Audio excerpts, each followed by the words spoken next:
Fala pessoal, bem-vindos a mais um Raio-X Estatístico.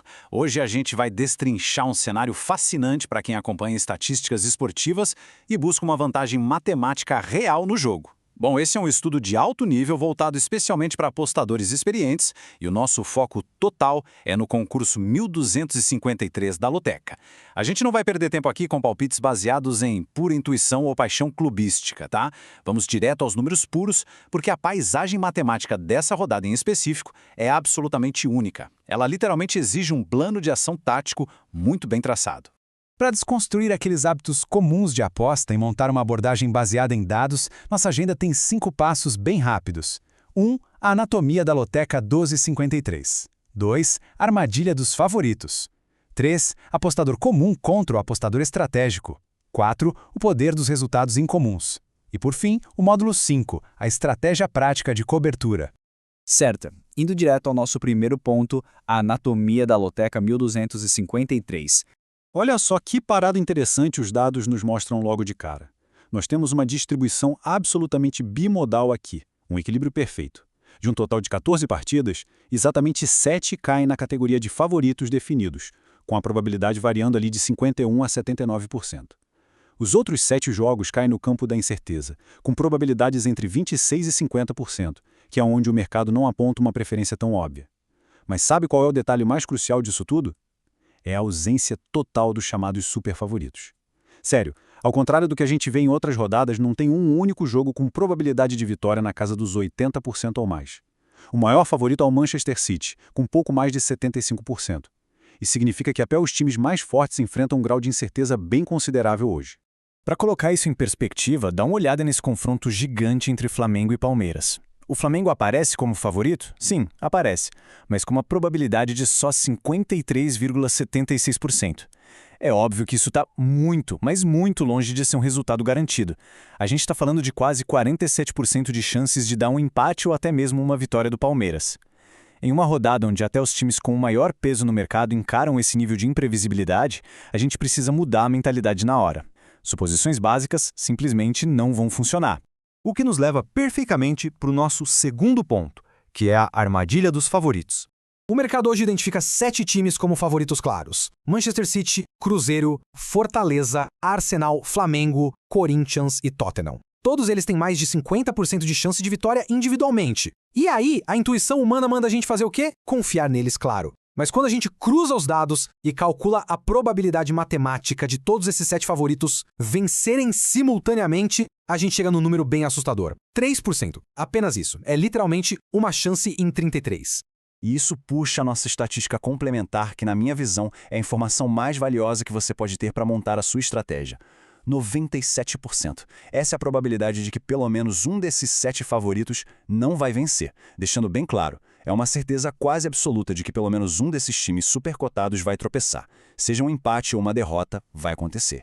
Então apostar de forma simples em todos os 7 favoritos é basicamente abraçar um risco gigantesco disfarçado de zona de segurança. O cerne da questão aqui é o que a gente chama de o dilema do apostador. Confiar puramente nos favoritos do mercado é uma estratégia matematicamente furada por 2 razões simples. A primeira a gente acabou de ver, tem absurdos 97% de chance de dar errado. Mas a segunda razão consegue ser ainda pior. Pensa comigo, naqueles raros 3% das vezes em que todos os favoritos realmente vencem, sabe o que acontece? Milhares de outras pessoas que seguiram exatamente a mesma lógica básica também vão acertar. O resultado disso? Você maximizou seu risco para ganhar uma fração minúscula de um prêmio totalmente diluído. O valor esperado dessa jogada não faz sentido nenhum. Então, vamos para a parte 3 e entender como não cair nessa. A diferença entre o apostador comum e o estratégico. É aqui que a gente separa quem joga com a sorte de quem joga com a matemática para ter lucro no longo prazo. O lotequeiro comum, ele segue a manada. Ele vai lá e faz apostas simples, os famosos palpites secos, em todos os 7 favoritos e nos resultados mais prováveis dos outros jogos. E se rolar um milagre e a lógica vencer nos 14 jogos, ele divide a bolada com centenas de pessoas. Já o apostador estratégico opera em outra sintonia. Ele sabe que a vitória real nesse meio não é só acertar o jogo, é acertar o jogo de um jeito que poucos consigam. Ele pratica diferenciação deliberada. Ele usa uma aposta dupla para cobrir aquele favorito mais provável de falhar e vai ativamente buscar resultados únicos nos jogos incertos. Ele compete contra a multidão, não junto com ela. Mas aí você se pergunta, onde eu aplico isso?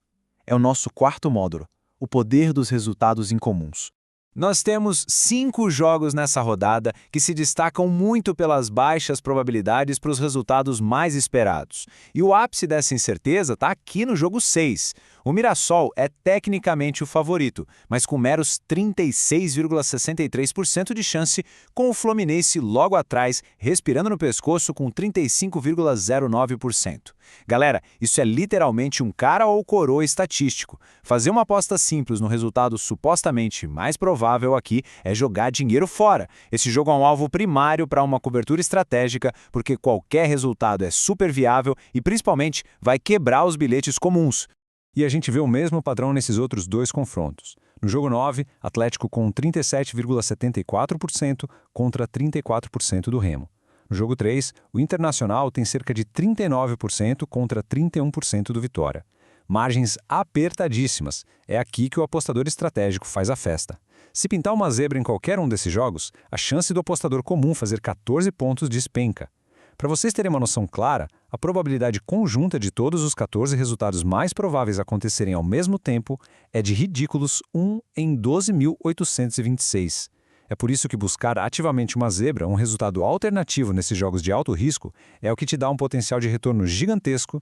E olha, mesmo se a gente pegar o jogo mais tranquilo dentro desse grupo de risco, que é Grêmio contra Santos, o Grêmio bate só 45% de probabilidade.